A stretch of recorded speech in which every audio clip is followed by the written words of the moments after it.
Bonjour à toutes et à tous, bienvenue sur ma chaîne pour cette nouvelle vidéo intitulée Le charme d'Enki ou l'allégorie du serpent Kundalini. Je réalise cette vidéo pour pouvoir expliquer à toutes et à tous d'où vient cette figure mythologique du serpent, cette figure sacrée du serpent qu'est la Kundalini, et pour remettre les choses un peu à leur place et surtout expliquer pourquoi Anu a fait de cette figure, le serpent, un signe du diable, et a donc tout retourné comme il l'a toujours fait depuis 4000 ans. Je vais donc vous présenter ici et maintenant, dans cette vidéo, comment le symbole du serpent a été choisi pour représenter la Kundalini par Enki et par les dieux et les déesses d'Orient.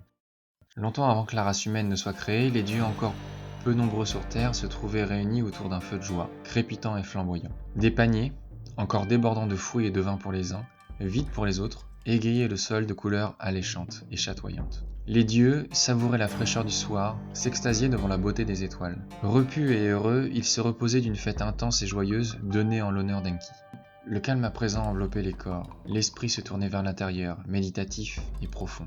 Enki, grand flûtiste et violoniste, se saisit de sa flûte. Il savait rendre les instruments vivants, sa manière de jouer les faisait chanter, pleurer, rire ou gronder. Les dieux, enchantés par tant de beauté, se laissaient aller à somnoler, emportés vers d'inexprimables conforts. Soudain, l'attention d'Enki fut attirée par un mouvement incongru dans l'un des paniers. Il continua pourtant à jouer de sa flûte, plus inspiré que jamais. Le couvercle du panier qui tenait de guingois roula au sol. La tête d'un serpent surgit. Et plus Enki jouait, plus le serpent s'élevait. Il se tint bientôt debout sur près de 2 mètres de haut, noble et fier, ses yeux étincelants rivés sur le divin flûtiste. Les dieux, médusés, observaient la scène en silence. Enki fit de sa musique une danse lascive, rapide ici, plus lente là. Et le serpent suivait, mieux, il ondulait. En un mot, le serpent dansait. Au bout d'un long moment, Enki se tut. Aussitôt le serpent redescendit vers le fond de son panier, s'enroula tranquillement et sombra dans un sommeil paisible.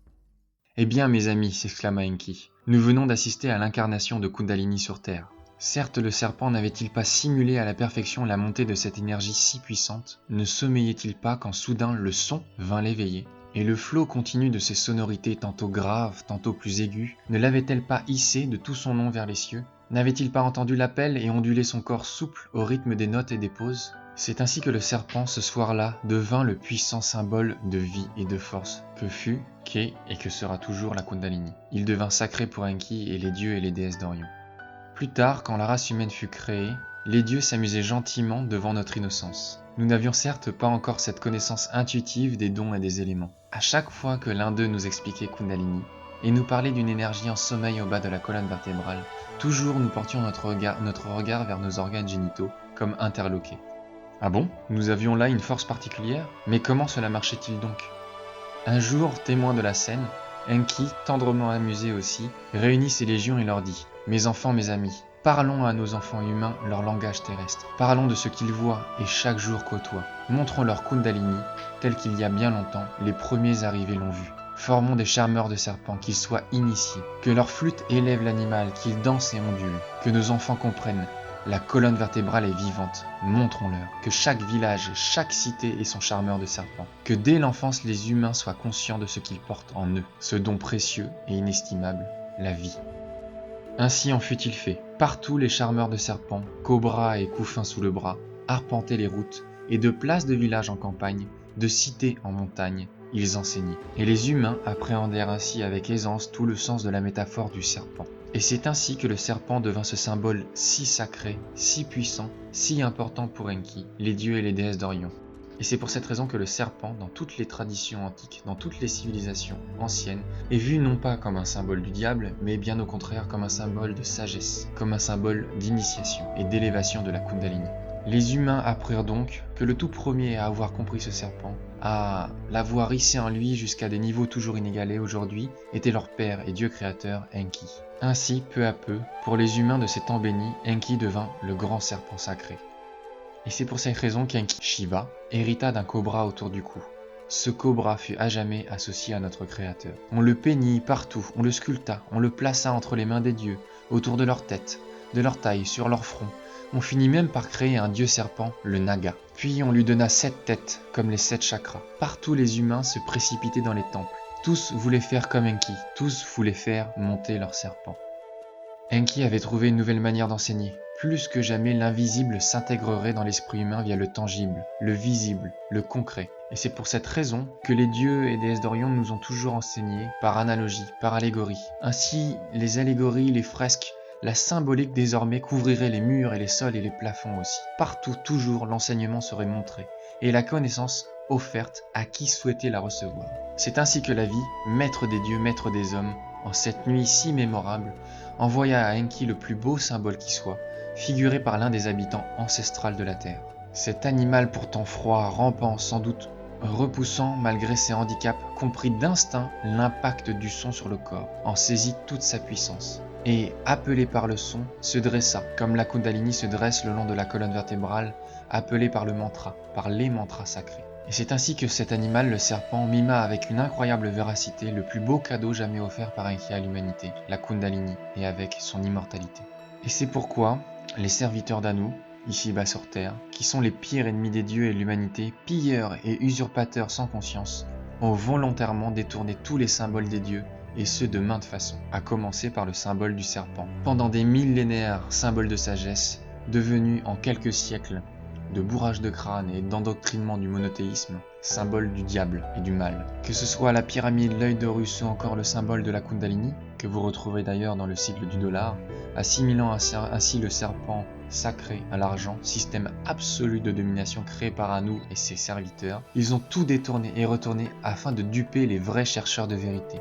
Afin que les enfants d'Enki, amnésiques à force de réincarnation forcée, à force de lessivage de leur mémoire entre deux incarnations, à la recherche de leurs origines divines, sous le martèlement répété de l'endoctrinement monothéiste putride d'Anu, assimilèrent et pour certains encore assimilent le symbole du serpent avec celui du diable.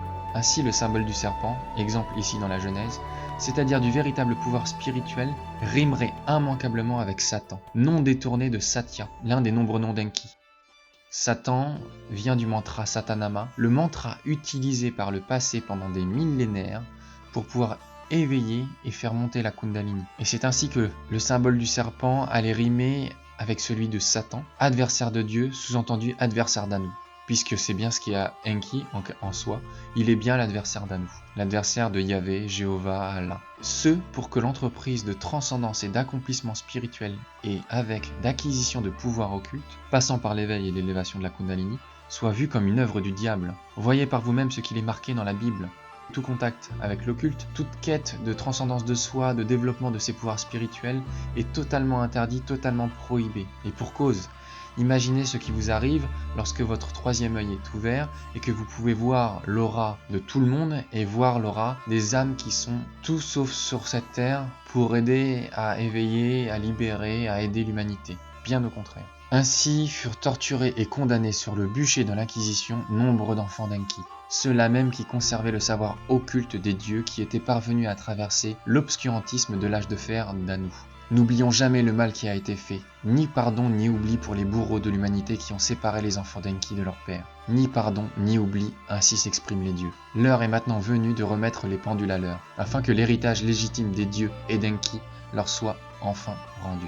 Pour que le joyau que fut et qui est encore aujourd'hui l'enseignement d'Enki et des puissantes déesses et dieux d'Orient soit nettoyé et purifié de ces siècles de crasse infâme d'Anu et de ses sbires. J'ai donc voulu faire cette vidéo pour remettre les choses en ordre parce que beaucoup de personnes qui commentent les vidéos se demandent pourquoi j'ai choisi le pseudonyme de Satanama Yoga. Le nom de Satan dérivé de Satya ou de Satanama n'est en fait qu'un vol, qu'un plagiat, qu'une inversion afin de tout tronquer, tout mélanger, tout duper. Et s'il vous plaît, je vous en conjure, essayez d'éviter d'avoir ce réflexe très basique qui est lié à notre endoctrinement. Dès que vous voyez les mots Satanama, ou vous entendez le mot Satan sans trop réfléchir plus loin derrière, ou que vous voyez l'image d'un serpent, vous assimilez ça tout de suite à la notion du diable. Posez-vous la question de savoir qui a développé cette figure du diable. Et posez-vous la question de savoir si cette institution, cette religion ou cette doctrine, quel était son intérêt à avoir ainsi tout retourné, tout détourné et avoir présenté cet être comme étant le mal absolu. Je vous rappelle, c'est une technique extrêmement classique, faite ici-bas par tous les serviteurs d'Anu. À chaque fois qu'ils veulent par exemple envahir un pays ou exterminer quelqu'un, ils l'accusent des pires mots qui soient. Ils lui font porter les pires accusations qui soient, ce afin d'avoir l'aval de l'opinion publique pour pouvoir derrière légitimer leur projet machiavélique. Il y a une intelligence dans le mal, essayez de voir un petit peu au-delà du voile, au-delà du réflexe premier basique binaire qui nous vient d'une programmation très ancienne souvent. On le voit dans tous les films, dans les images, dans toute la culture de manière générale, on nous a bombardé de ces images-là, de ces références-là, afin qu'on ait le réflexe de mouton de panurge direct, dès qu'on voit le mot de Satan, ou même qu'on parle de Dieu qui pourrait s'opposer éventuellement à Dieu, soi-disant le tout parfait, l'omnipotent et le puissant, qu'on ait le réflexe de le considérer comme le diable, un diable à tête cornue qui vit dans l'enfer. Enfin, vous voyez, c'est quand même des contes et des fables pour enfants qui nous ont été déversés pendant des siècles et des siècles, juste pour nous terrifier. Et souvenez-vous que la peur, c'est le meilleur moyen de contrôle de l'humanité de manière générale, pour contrôler les foules. La peur. Voyez les médias, voyez l'information, voyez les politiques. Ils ne contrôlent la plupart des gens que grâce à la peur, grâce à cette arme très forte qu'est la peur.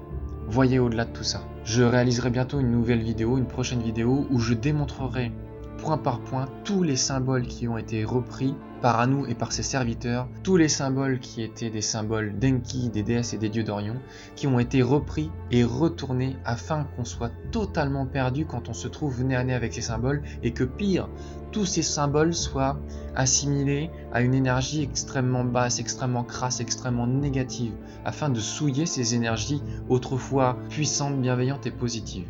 En attendant, je vous souhaite le meilleur et puis je vous dis à bientôt.